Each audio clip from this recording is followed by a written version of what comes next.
la richiesta è quella di avere finanziamenti, interventi per completare tutte le opere che sono necessarie per mettere in sicurezza i nostri cittadini che ce lo chiedono costantemente. È la preoccupazione di tutti i cittadini quella che Katia Maccarrone, sindaca di Campo San Piero, esprime al presidente del Veneto Luca Zaia in città per inaugurare 2 macchinari al nosocomio comunale davanti ai colleghi sindaci e a tutte le autorità della zona.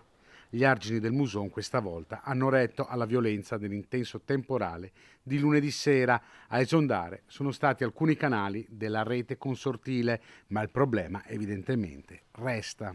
Abbiamo il problema, si è evidenziato anche in questa ultima occasione in maniera un po' diversa, ma quello che ci preoccupa moltissimo è sempre il Muson dei Sassi. Il Presidente ha detto che effettivamente servirebbero ulteriori risorse per la sistemazione degli argini.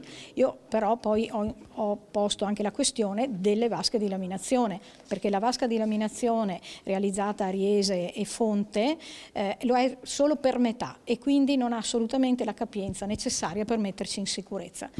Noi continueremo con le nostre richieste, augurandoci che si riescano a trovare risorse dal livello nazionale. A soffrire altri comuni dell'Alta Padovana. A Onara di Tombolo sono caduti oltre 180 mm d'acqua in poche ore. Il Vandura ha allagato il centro di Fratte di Santa Giustina in Colle. A Villa del Conte sono usciti dagli argini il Piovego e il Tergola. Il comune non era mai stato colpito con tanta violenza, racconta la sindaca Antonella Argenti. A veder distruggere in pochi secondi quello che è stato il lavoro di una vita, scantinati piuttosto che macchine, piuttosto che tutte le cose che ci appartengono, è come vedere un ladro che ti entra in casa e ti porta via quello che hai costruito in tanto tempo, quindi è comprensibile e io su questo sono al fianco di tutti i miei cittadini e delle persone. Non a caso l'altra notte ho vissuto con loro e con la protezione civile e i vigili del fuoco da vicino e li ho aiutati a raccogliere acqua e fango.